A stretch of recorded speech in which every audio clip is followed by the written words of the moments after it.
Let's have a look at this question. Calculate the tension of two wires spanning a 10 Newton object from a horizontal ceiling. One wire makes a 45-degree angle with the ceiling and the other makes a 30-degree angle. So the first thing we can do here is that we can draw the forces. So here we've got the weight acting down, and then we've got the tension that is acting up. So this one makes it a bit weird because you've got like a joining part here. So technically on the object you've got this T that's acting on the, if we focus on the object, but generally in this question I'm going to ignore it because it just creates an unnecessary thing, because essentially we're more interested in the tension of the wires. So here I'm going to redraw the object like this, T2 and then T1. Essentially I'm just saving some time from doing an unnecessary step, and then we've got the weight that's going down. And then the key thing here is that we have got the angles as well, so that's 45 degrees and this is 30 degrees. So this doesn't say it's in equilibrium, but it's suspending it, so we can assume that it's in equilibrium. So again, we look at all the forces going in each of the directions because we've got forces going off at an angle, so we need to consider both vertical and horizontal.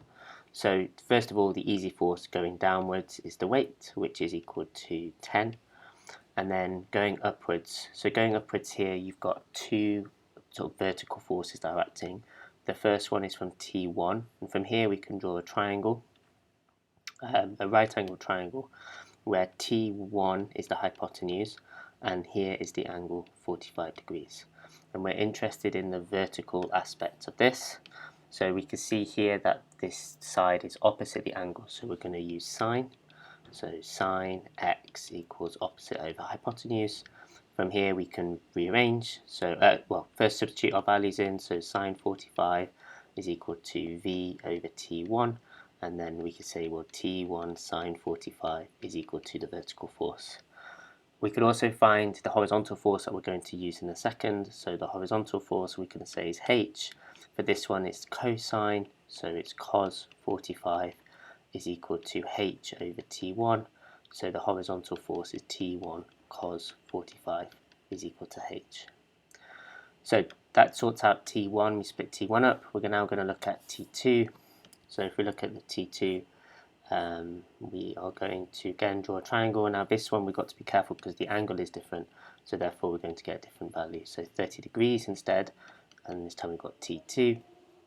Again, this one is going upwards, this one is going to the right, this one's going to the left, and the vertical force is going upwards. So it's always useful to label your forces.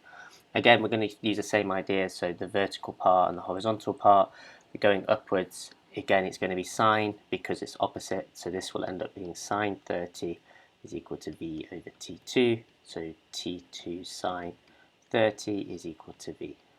And the same for the horizontal, again, same method, so it will end up being t2 cos 30 is equal to the horizontal.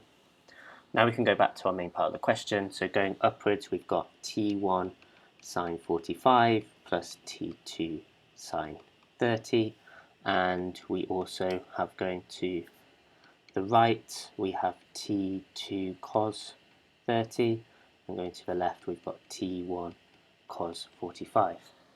And all of these are going to equal each other, so to solve this we're going to say up equals down. So we're going to have t1 sine 45 plus t2 sine 30 is equal to 10, and right is equal to left. So t1 cos 45 equals t2 cos 30.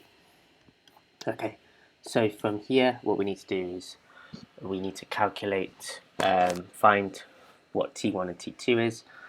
From here it's essentially just two simultaneous equations. What we should do is just rearrange to find one of them. So I'm going to use this equation here, rearrange it so we get t1 as the subject, so it's going to be t1 equals t2 cos 30 divided by cos 45. That means then I can now substitute it into this equation. So instead of t1 we're going to replace it with t2 cos 30 over cos 45 sine 45 plus t2 sine 30 is equal to 10. From here we're going to take out a factor of t2 because that's what we're interested in finding. So we've got t2 bracket cos 30. You can shortcut this if you are comfortable with trig. Sine 45 over cos 45 is tan 45. But if that's not comfortable, you can just leave it like that. Plus sine 30 is equal to 10. And then from here we're going to divide both sides. So we're going to divide the bracket essentially. So t2 is equal to 10 divided by cos 30 over cos 45 times sine 45 plus sine 30. This then gives you your answer to t2. So plugging this into your calculator is going to be 10 over cos 30 over cos 45 sine 45 plus sine 30 will give an answer of 7.32. Or if you want it in long form, it's going to be minus, so the actual answer is minus 10 plus 10 root 3, but it's just a 7.32 newtons to 3 significant figures. Once you have that one, you can then plug your T2 into your T1 equation. So we know T1 is equal to, and at this point here, if you've got something like this, it's fairly easy to put the exact answer in. So I would put the exact answer in at this point, minus 10 plus 10 root 3 cos 30 divided by cos 45. You'll probably be okay if you put in 7.32, but I would put in as big an answer as possible. So here it's going to be minus 10 plus 10 root 3 to, 10 root 3 times cos 30 divided by cos 45, and that gives an answer of, so this one again, minus 5 root 6 plus 15 root 2, but this simplifies to T1 is 8.97 newtons. And that is your answer to the question.